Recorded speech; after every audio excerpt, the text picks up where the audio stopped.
నిన్ను వదిలి మేముండలేము, విదేశాలకు వెళ్ళొద్దు అని వేడుకున్నా తల్లి తండ్రిని వదిలి విదేశాలకు వెళ్ళిపోయాడు కొడుకు. ఒకరికి ఒకరుగా తోడున్నారు ఆ వృద్ధ దంపతులు. తమ పెళ్లి రోజున భార్యను 8వ వాగ్దానం చెయ్యమన్నారు కాశీనాథ్ గారు. సరే అని మాటిచ్చింది సావిత్రి.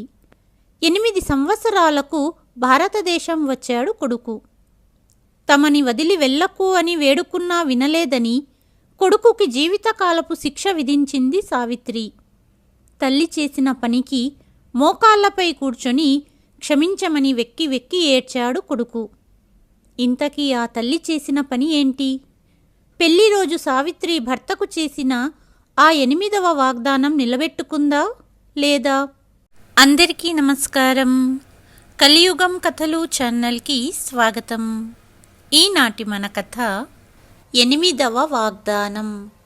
అది నవంబర్ నెల, చలికాలం రోజులు. ఇవాళ చాలా రోజుల తర్వాత ఎండ కాసింది. అందుకే కాశీనాథ్ గారు మరియు ఆయన భార్య సావిత్రి ఉదయం టిఫిన్ తిన్న తర్వాత ఇంటి దగ్గర ఉన్న మార్కెట్కి రోజువారీ సామాన్లు కొనడానికి వెళ్ళారు. సామాన్లన్నీ కొనుగోలు చేసి ఇంటికి తిరిగి వస్తుండగా మధ్యాహ్నం సమయం 1 అయ్యింది. నడుస్తూ నడుస్తూ సావిత్రి అకస్మాత్తుగా ఆగిపోయి ఎదురుగా ఉన్న బిల్డింగ్ చూస్తూ నిలబడిపోయింది. అది ఒక ప్రైవేటు స్కూల్ బిల్డింగ్. అప్పుడే స్కూల్ వదిలారు.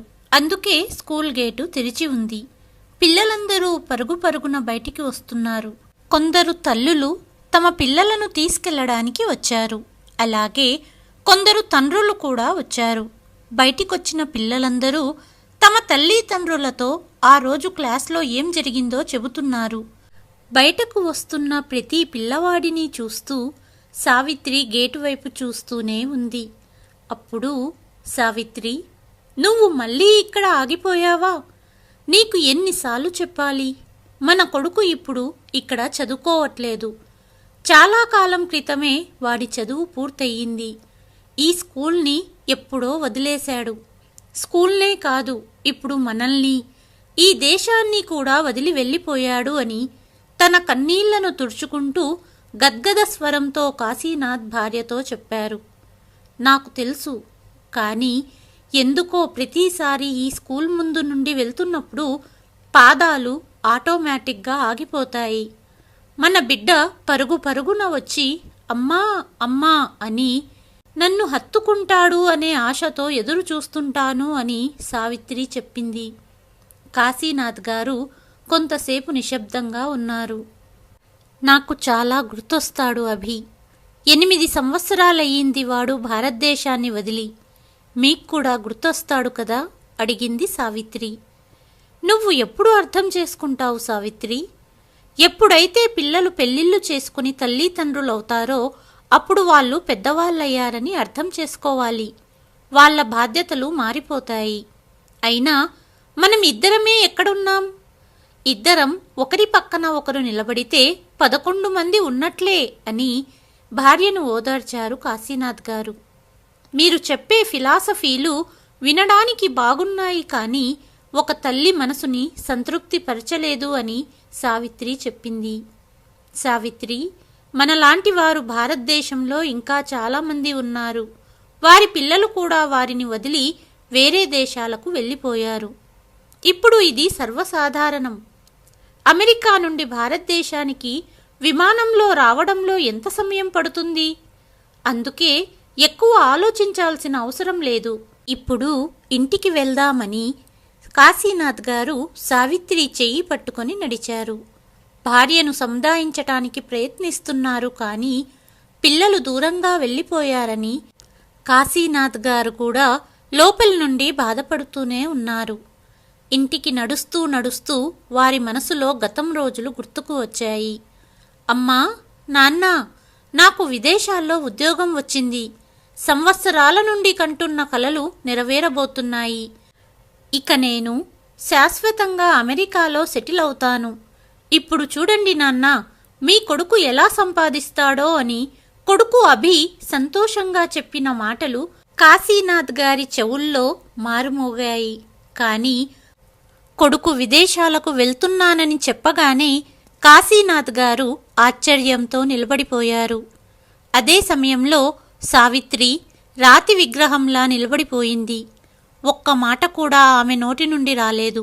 కానీ కాశీనాథ్ గారు తన కొడుకును ఆపాలనే ఉద్దేశంతో, ఏం మాట్లాడుతున్నావభి? నువ్వు మాకున్న ఒక్కగానొక్క కొడుకువు. నువ్వు మమ్మల్ని వదిలి అమెరికా వెళ్ళిపోతావా? ఈ వయసులో మేము ఇక్కడ ఒంటరిగా ఎలా బతకగలం? ఒక్కసారి ఆలోచించు అన్నారు. ఓ కమాన్, బీ ప్రాక్టికల్ నాన్న. ఇది ఎమోషనల్గా ఆలోచించవలసిన సమయం కాదు. నేను తీసుకునే నిర్ణయం పైన నా భవిష్యత్తు మొత్తం ఆధారపడి ఉంది. నా స్నేహితులు అందరూ విదేశాలకు వెళ్ళి సెటిల్ అయ్యారు. వారి లైఫ్ స్టైల్ ఎంత అద్భుతంగా ఉందో తెలుసా? నేను జీవితాంతం ఇక్కడే ఉండిపోవాలని మీరు కోరుకుంటున్నారా అన్నాడు అభి. ఏ అభి, మన దేశం దేనికి తక్కువయ్యింది? నాకు మంచి పెన్షన్ వస్తుంది. నువ్వు హైదరాబాదులో మంచి జాబ్ చేస్తున్నావు.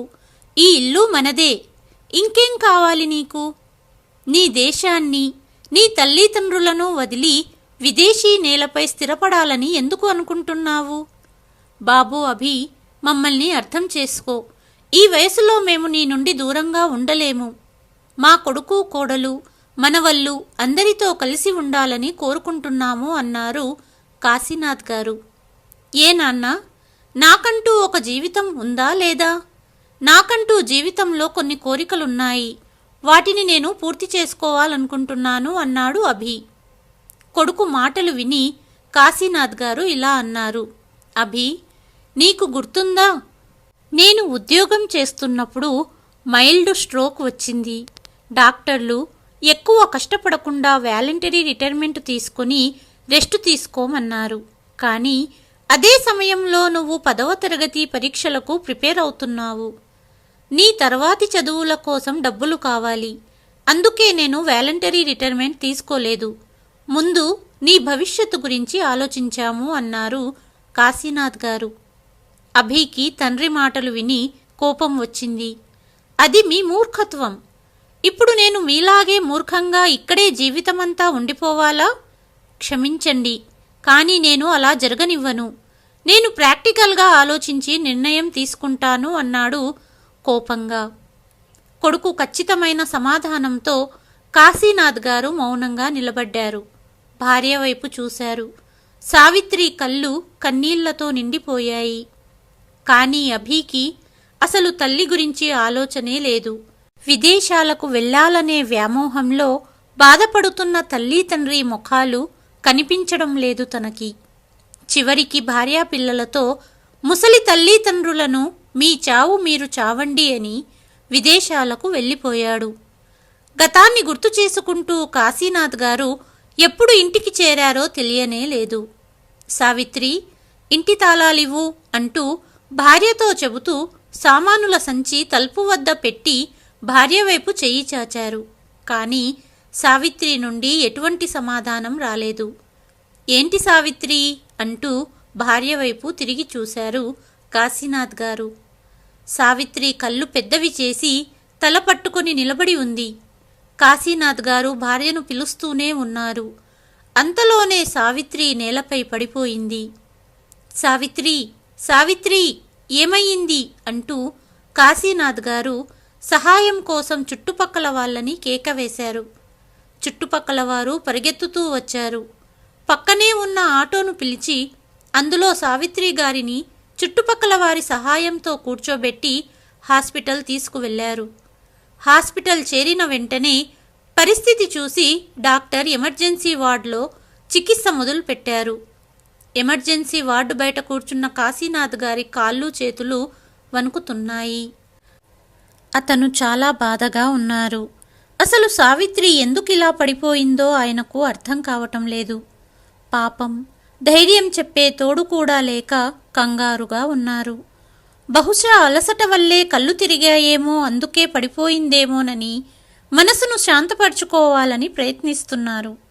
కానీ మరోవైపు ఏదైనా తీవ్రమైన వ్యాధి ఉందేమో అనే భయం కూడా కలుగుతుంది. చాలా ఆందోళన చెందడంతో తన కుమారునికి ఫోన్ చేశారు.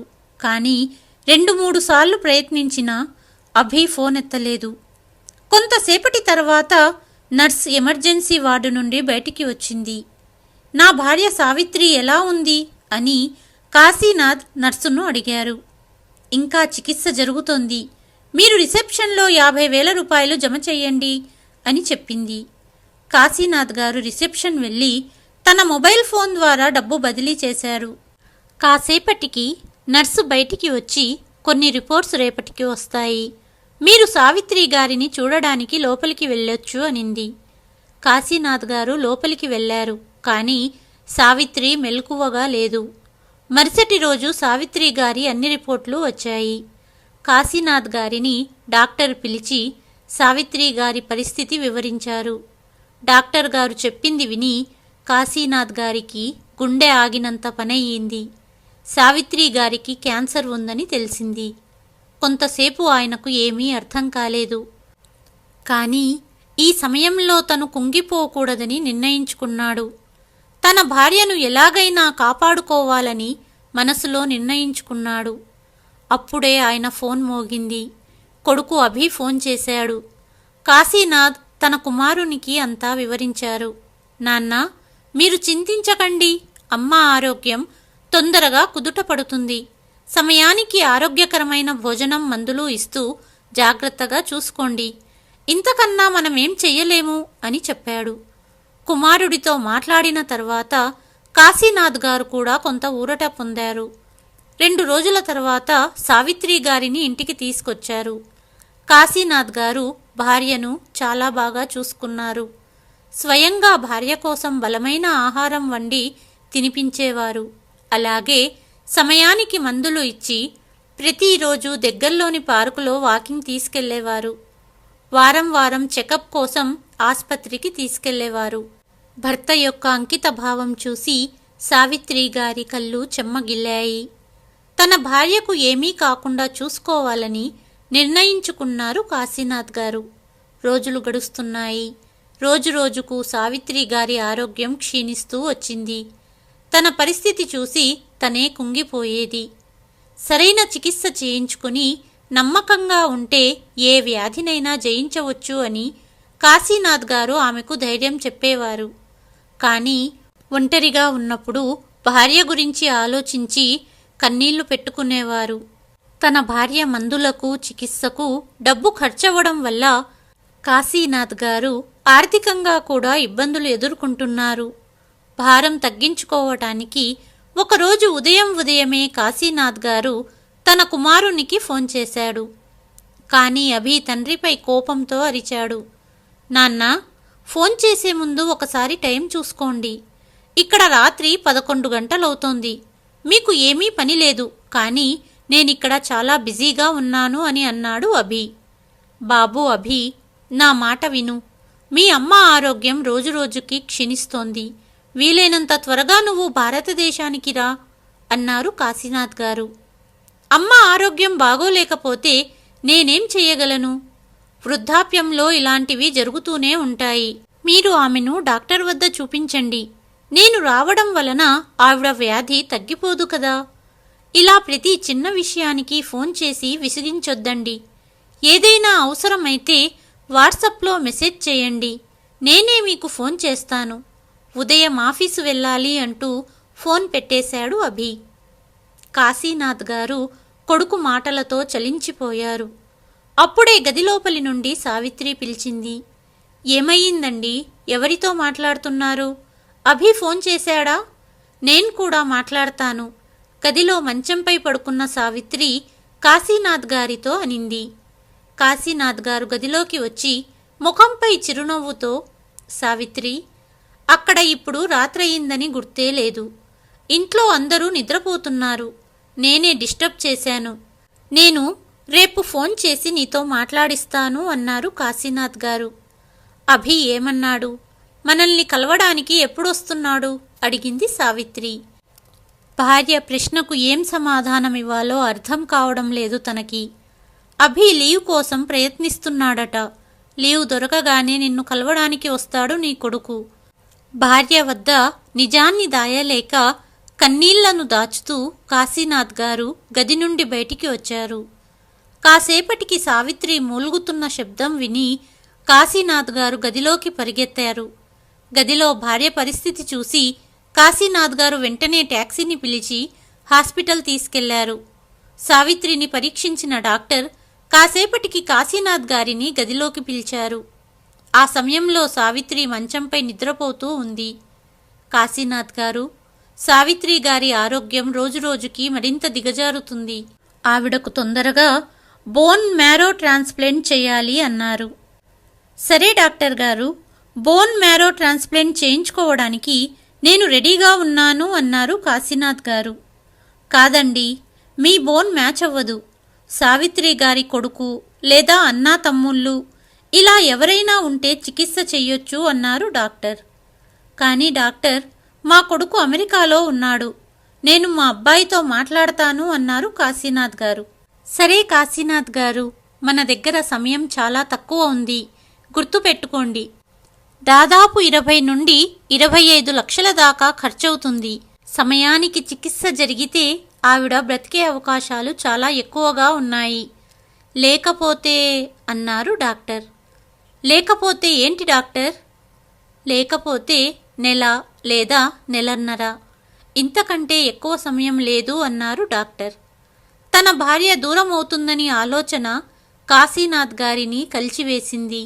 కాశీనాథ్ గారు, ఈ సమయంలో సావిత్రి గారికి క్రమం తప్పకుండా మందులు వేయాలి, లేదంటే చాలా ప్రమాదకరం. ఒక్క టైం మందులు కూడా మర్చిపోకండి. ఆవిడకు ట్రీట్మెంట్ ఇచ్చాము, మెలకువ వచ్చాక ఇంటికి తీసుకెళ్ళండి అన్నారు డాక్టర్. కాసేపటికి కాశీనాథ్ గారు భార్యను తీసుకుని ఇంటికి వెళ్ళారు. మరుసటి ఉదయం కొడుకుకు ఫోన్ చేశారు కాశీనాథ్ గారు. ఫోన్ లిఫ్ట్ చేస్తూనే, నాన్న, మీకెన్నిసార్లు చెప్పాను నన్ను డిస్టర్బ్ చెయ్యకండి అని అంటూ తండ్రిని విసుక్కున్నాడు. బాబు, అది మీ అమ్మ. ఆపండి నాన్న, అస్తమాను అమ్మ వ్యాధి గురించి చెప్పి విసిగించకండి అన్నాడు అభి. బాబు అభి, మీ అమ్మ చికిత్స కోసం డబ్బు కావాలి. నా వద్ద ఉన్న డబ్బంతా ఖర్చయిపోయింది. రిటైర్మెంట్ డబ్బులన్నీ నీ చదువు కోసం ఖర్చు చేసేశాను. పెన్షన్ డబ్బులు మందులకు కూడా సరిపోవట్లేదు. ఇక వేరే దారి లేక నీకు ఫోన్ చేస్తున్నాను అన్నారు కాశీనాథ్ గారు. నాన్న, ఇంత పెద్ద ఇల్లు ఉంది కదా, అదెప్పుడు పనికొస్తుంది? ఇంటిని తాకట్టు పెట్టి బ్యాంకు నుండి లోన్ తీసుకోండి. నేనేమీ మీ ఇంటిపైన ఆశపడట్లేదు అన్నాడు అభి. కానీ అభి, ఇప్పుడు అంత సమయం లేదు. నాన్న, నేను బిజీగా ఉన్నాను. ఏదన్నా ఉంటే వాట్సప్ చేయండి, కానీ డబ్బు మాత్రం అడగకండి అంటూ ఫోన్ పెట్టేశాడు కొడుకు. కొడుకు మాటలు విని కాశీనాథ్ గారు స్వయంగా ఇలా చెప్పుకున్నారు. ఒకవేళ తల్లిదండ్రులు కలలో తమ పిల్లల గురించి ఏదైనా చెడు చూసినా కంగారు పడతారు. కానీ తల్లి ఇంత కష్టంలో ఉందని చెప్పినా చలించడం లేదు కొడుకు. పెద్దయ్యాక పిల్లలు ఇంత స్వార్థపరులు, కఠిన హృదయులుగా ఎలా మారగలరు అని బాధపడుతూ అలాగే కుర్చీలో కూర్చున్నారు. కాసేపటికి కాశీనాథ్ గారు లేచి ముఖం కడుక్కుని ముఖంపై నకిలీ చిరునవ్వుతో భార్యకు మందులు ఇచ్చే టైం అయిందని గదిలోకి వెళ్ళారు. నా గురించి ఎంత జాగ్రత్త తీసుకుంటారు, ఒక్క పూట కూడా మందులివ్వడం మర్చిపోరు కదా అనింది సావిత్రి. లేదు సావిత్రి, నువ్వే నా గురించి జాగ్రత్తలు తీసుకుంటావు, ఎప్పుడూ నా గురించే ఆలోచిస్తూ ఉంటావు. ఈ రోజుతో మన వివాహానికి 40 సంవత్సరాలవుతున్నాయి అని కాశీనాథ్ చెప్పారు. అవును, నేను మర్చిపోయాను. ఈరోజు మన పెళ్లి రోజు అనింది సావిత్రి. ఇప్పటికీ నాకు గుర్తుంది, నువ్వు మొదటిసారి ఈ ఇంటికి వచ్చిన రోజు అన్నారు కాశీనాథ్ గారు. సావిత్రి నవ్వుతూ, ఆ రోజు నుంచి ఇప్పటి వరకు మనం మన పెళ్లి రోజును ఎంత ఆనందంగా జరుపుకున్నామో. గత సంవత్సరం నాకు మీరు పసుపు రంగు చీర కొనిచ్చారు కదా అంది సావిత్రి. అవును సావిత్రి, పసుపు రంగు చీరలో నువ్వు చాలా అందంగా ఉంటావు. 2 చేతులలో నిండుగా గాజులు, నుదుటిపై సింధూరం, మెడలో మంగళసూత్రం, పాదాలకు గజ్జెలు. ఈ వయసులో కూడా నువ్వు ఎంత అందంగా ఉన్నావు అన్నారు కాశీనాథ్ గారు. సావిత్రి నవ్వుతూ, నిజమేనండి, ఆ రోజులు ఎంత బాగుండేవి, కానీ ఇప్పుడు అంటూ సావిత్రి కన్నీరు కార్చింది. ఇద్దరి మధ్య కాసేపటి మౌనం తరువాత సావిత్రి చెప్పింది, గుర్తుందా మీకు? మన పెళ్లి రోజున మీరు నా చేతిలో చెయ్యి వేసి, సావిత్రి, పెద్దలందరి సమక్షంలో 7 వాగ్దానాలు చేశాము. కానీ నీ వైపు నుండి 8వ వాగ్దానం కావాలన్నారు. ఆ రోజు నేను ఎంత ఆశ్చర్యపోయానో మీకు తెలుసా? 7 వాగ్దానాలు తక్కువయ్యాయా, ఇంకొక వాగ్దానం అడుగుతున్నారు అని మనసులో అనుకున్నాను. అప్పుడు మీరు ఏ పరిస్థితులు ఎదురైనా, ఏ ఇబ్బందులు ఎదురైనా నువ్వు ఎల్లప్పుడూ నాతోనే ఉంటావని నాకు 8వ వాగ్దానం చెయ్యాలని కోరారు. నేను కూడా సరే అని వాగ్దానం చేశాను అని చెబుతూ సావిత్రి కాశీనాథ్ గారి చెయ్యి తన చేతిలోకి తీసుకుని కన్నీళ్లతో, నేను ఆ వాగ్దానాన్ని ఇప్పటి వరకు నిలబెట్టుకున్నాను, కానీ ఇప్పుడు అని ఆగిపోయింది. ఇప్పటి వరకు భార్య ముందు ధైర్యంగా ఉన్న కాశీనాథ్ గారు భార్య మాటలు విని సావిత్రిని హత్తుకొని వెక్కి వెక్కి ఏడ్చారు. ఇద్దరి వైపు నుండి కన్నీరు ధారలుగా ప్రవహించాయి. కాసేపటికి, ఇక చాలు సావిత్రి, ఇక ఏడవడం కాదు కావాల్సింది, నా కోసం నువ్వు తొందరగా ఆరోగ్యంగా ఉండాలి. అందుకే టిఫిన్ ముందు వేసుకునే ఈ మందు వేసుకో, కాసేపటికి టిఫిన్ ఇస్తాను అంటూ సావిత్రికి మందులిచ్చారు కాశీనాథ్ గారు. గది నుండి వెళ్ళబోతున్న భర్త చెయ్యి పట్టుకొని, నా వల్ల మీరు చాలా ఇబ్బంది పడుతున్నారు కదా సావిత్రి, నువ్వు త్వరగా కోలుకో, నాకదే చాలు అన్నారు కాశీనాథ్ గారు. అభితో మాట్లాడారా? వాడితో మాట్లాడాలని ఉంది, ఒకసారి ఫోన్ చెయ్యండి అడిగింది సావిత్రి. ఆఫీసులో బిజీగా ఉంటాడు, రేపు చేస్తాను అన్నారు కాశీనాథ్ గారు. ఎప్పుడు చూడు రేపు రేపు అంటున్నారు. నేను వాడిని పిల్లలని చూడాలి, వీడియో కాల్ చేయమని సావిత్రి పట్టుబడింది. చివరకు కాశీనాథ్ గారు ఫోన్ చెయ్యగా అవతలి వైపు నుండి, మీరు నా నుండి ఏం కోరుతున్నారు? నేను ఆఫీస్లో పని చెయ్యకుండా మీతోనే ఫోన్లో మాట్లాడుతూ ఉండాలా? ఎన్నిసార్లు చెప్పాను మీ ఇల్లు నాకు వద్దు అని, మీరు బ్యాంక్ లోన్ తీసుకొని మీ ఇష్టం వచ్చినట్లు చేసుకోండి అని కోపంగా అన్నాడు అభి. కాశీనాథ్ గారు ఫోన్ కట్ చేసి, సావిత్రి, అభి చాలా బిజీగా ఉన్నాడని చెప్పాడు, ఫ్రీ అయితే తనే ఫోన్ చేస్తానన్నాడు. నేను ముందే చెప్పాను కదా వాడు బిజీగా ఉంటాడు అని అన్నారు కాశీనాథ్ గారు. కానీ సావిత్రి కాశీనాథ్ గారి ముఖాన్ని చూసి జరిగిందేమిటో అర్థం చేసుకొని, ఏమీ పర్వాలేదు, మీరు బాధపడకండి, కొడుకుకు తన జీవితం ఉంది, వాడు సంతోషంగా ఉండటమే మనకు కావాలి అని చెప్పి, నాకు ఒక కోరిక ఉంది, అది తప్పకుండా నెరవేరుస్తానని వాగ్దానం చేయండి అని అడిగింది. కాశీనాథ్ ఆమెను ప్రశ్నార్థకంగా చూశాడు. నేను చనిపోయిన తర్వాత నా అంత్యక్రియలు అభి చేతుల మీదుగా జరగాలని నేను కోరుకుంటున్నాను అని చెప్పింది. ఏం మాట్లాడుతున్నావు సావిత్రి, నువ్వు ఎక్కడికి వెళ్ళవు, నువ్వు ఇంకా చాలా కాలం బ్రతుకుతావు అని వణుకుతున్న స్వరంతో చెప్పారు కాశీనాథ్ గారు. డాక్టర్ నా పరిస్థితి గురించి మీకు చెప్పినప్పుడు నేను నిద్రపోలేదు, అంతా విన్నాను, దయచేసి నా కోరిక తీర్చండి అని అడిగింది.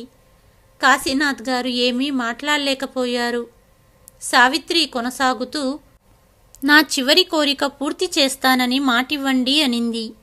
సంభవం కాదని నీకు తెలుసు అని చెప్పి వంటగదిలోకి వెళ్ళిపోయారు కాశీనాథ్ గారు. క్షీణిస్తున్న సావిత్రి పరిస్థితికి కాశీనాథ్ చాలా బాధపడ్డారు. అతనిలో భయం పెరిగిపోతూ ఉంది. 2 రోజులు గడిచాయి. కాశీనాథ్ గారి ఫోన్ మోగింది. అతని కొడుకు ఫోన్ చేశాడు. నాన్న, నేను ఇండియా వస్తున్నాను అని చెప్పాడు. కాశీనాథ్ గారి ముఖం వెలిగిపోయింది. నిజమేనా అభి, ఎప్పుడొస్తున్నావు అని అడిగారు. నాన్న, 4 రోజుల్లో అక్కడ ఉంటాను అని చెప్పాడు. సరే బాబు, డాక్టర్ అపాయింట్మెంట్ తీసుకుంటాను అని కాశీనాథ్ అన్నారు. నాన్న, నేను హైదరాబాద్ వస్తున్నాను, డాక్టర్ ఎందుకు? అక్కడ ఒక బిజినెస్ మీటింగ్ ఉంది, అసలు సమయం లేదు, అయినా మిమ్మల్ని కలుస్తాను. అంతేకాదు, నాకు హైదరాబాదులో ఒక స్నేహితుడు బ్యాంకు మేనేజర్గా పనిచేస్తున్నాడు. ఇంటిని తాకట్టు పెట్టి లోన్ తీసుకోవడం గురించి అతనితో మాట్లాడాను. త్వరలోనే పని జరిగిపోతుందని చెప్పాడు. నేను వచ్చినప్పుడు మీరు ఇంటి పత్రాలు ముందుగానే తీసి ఉంచండి, బ్యాంకు పనులు నా సమక్షంలో జరగాలని నేను కోరుకుంటున్నాను. మీరు ఆర్థికంగా ఎలాంటి ఇబ్బందులు పడకుండా ఉండాలని అనుకుంటున్నాను. తద్వారా నాకు కాస్త ప్రశాంతంగా ఉంటుంది అని చెప్పి ఫోన్ పెట్టేశాడు కొడుకు. కొడుకు మాటలు విన్న తర్వాత కాశీనాథ్ గారు ప్రపంచంలో ఏ కొడుకు ఇంత స్వార్థంగా ఉంటాడని అతను ఎప్పుడూ అనుకోలేదు. అతని కళ్ళు ఎర్రబడ్డాయి. కానీ కొద్దిసేపటికి తనను తాను నియంత్రించుకుని సావిత్రి దగ్గరకు వెళ్ళి, సావిత్రి, నీ కొడుకు ఇండియా వస్తున్నాడు అని చెప్పారు. సావిత్రి ఆనందంతో, నిజమేనా? మీరు అబద్ధం చెప్పట్లేదు కదా? పిల్లలు కూడా వస్తున్నారా అని అడిగింది. అవును సావిత్రి, 4 రోజుల్లో వస్తున్నాడు. కానీ ఒక్కడే వస్తున్నాడు. హైదరాబాదులో ఒక మీటింగ్ ఉంది, దానికోసం వస్తున్నాడు. ఆ మీటింగ్ తర్వాత కొంత సమయం మనతో కలవడానికి వస్తున్నాడు అని కాశీనాథ్ గారు చెప్పారు. కొంత సమయం కోసమేనా? సావిత్రి ముఖం నిరాశగా మారింది. అవును సావిత్రి, చాలా బిజీగా ఉంటాడు మన కొడుకు. సరే, కానీ నీ మందులు వేసుకోవడానికి సమయం అయింది. నేనిస్తాను అన్నారు కాశీనాథ్ గారు. నేనే తీసుకుంటాను, నీళ్లు ఇక్కడే ఉన్నాయి అని చెప్పింది సావిత్రి. సరే సావిత్రి, మందులు వేసుకుని పడుకో అని కాశీనాథ్ గారు నిద్రపోయారు. కానీ సావిత్రి మనసులో ఎన్నో ఆలోచనలు తిరుగుతూనే ఉన్నాయి. 4 రోజుల తర్వాత అభి తన స్నేహితుడితో కలిసి ఇంటికి వచ్చాడు. ఇంటి వరండాలో కూర్చొని ఉన్న కాశీనాథ్ గారు ఆనందంతో బయటికి వచ్చి, బాబూ అభి, వచ్చావా? మీ అమ్మ నీ కోసం ఎంతగా ఎదురు చూస్తుందో అన్నారు. కానీ అభి ఏమీ మాట్లాడకుండా తన తండ్రి పాదాలకు నమస్కరించాడు. నాన్నా, నేను మీకు చెప్పాను కదా, తను రాకేష్, నా స్నేహితుడు, బ్యాంకు మేనేజర్. ఇంటి పత్రాలు తీసిపెట్టారా? త్వరగా లోపలికి పదండి, పేపర్లన్నీ చూపెట్టండి. ఎంతో కష్టంగా ఉన్నా నేను కొంత సమయం పర్మిషన్ అడిగి ఇక్కడికి వచ్చాను అన్నాడు అభి. మీ అమ్మను కలవవా అడిగారు కాశీనాథ్ గారు. పదండి లోపలికి వెళ్దామంటూ అందరూ ఇంటి లోపలికి వెళ్లారు. కాశీనాథ్ గారు ముందుగా సావిత్రి గదిలోకి వెళ్లారు. అభి కూడా తండ్రి వెనకే వచ్చాడు. గదిలోకి వెళ్ళి, సావిత్రి, నిన్ను చూడడానికి నీ కొడుకు వచ్చాడు. ఎన్ని రోజుల నుండి వేచి చూశావు ఈ రోజు కోసం? అరే సావిత్రి, నిద్రపోయావా అని సావిత్రిని లేపడానికి ప్రయత్నించారు. కానీ సావిత్రి కళ్ళు తెరవలేదు. అమ్మా, నిద్ర నుండి మేలుకో అమ్మా అని అభి తల్లిని పిలిచాడు. కానీ సావిత్రి మేల్కోలేదు. కాశీనాథ్ గారికి పరిస్థితి అర్థమయ్యింది.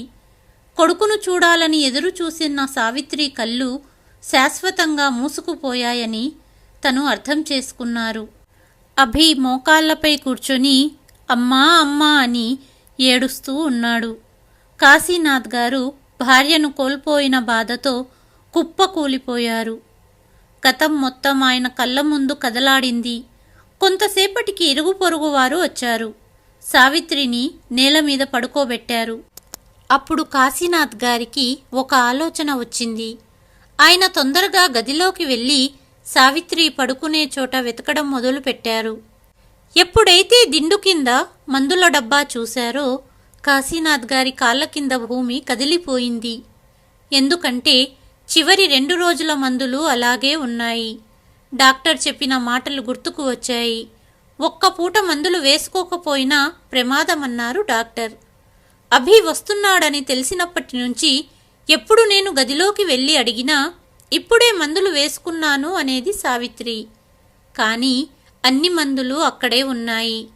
అంటే సావిత్రి అబద్ధం చెప్పింది. మందుల పక్కనే ఒక కాగితం ఉంది. కాశీనాథ్ గారు భయంతో ఆ కాగితాన్ని తీసి చదివారు. నాకు తెలుసు, మీరు ఈ లేఖ చదువుతున్నప్పుడు నేను ఈ లోకంలో ఉండను. నన్ను క్షమించండి. పెళ్లి రోజు చేసిన 8వ వాగ్దానం పూర్తి చెయ్యకుండానే వెళ్ళిపోతున్నాను. కానీ నాకు వేరే మార్గం లేదు. కొద్ది సమయమే మనల్ని చూడడానికి వస్తున్నాడు అభి. నా చివరి కోరిక నెరవేర్చుకోవడానికి వేరే మార్గం కనపడలేదు అని సావిత్రి రాసింది. ఆ లేఖ చదివి కాశీనాథ్ కుప్పకూలిపోయాడు. అభి తన తండ్రి చేతుల్లో ఉన్న లేఖను తీసుకొని చదివాడు. అభి తల్లి చేసిన పనికి బోరున ఏడుస్తున్నాడు. పక్కనే ఉన్న తండ్రి భుజంపై చెయ్యి వేసి, నాన్న ఏడవకండి అన్నాడు. అంతలోనే కాశీనాథ్ గారు నేలపై వాలిపోయారు. తన భార్య సావిత్రితో పాటు తను కూడా వెళ్ళిపోయారు 8వ ఒప్పందాన్ని నెరవేర్చడానికి. ఈ కథ మీ మనసుని తాకితే కథను లైక్ చేయండి మరియు షేర్ చేయండి.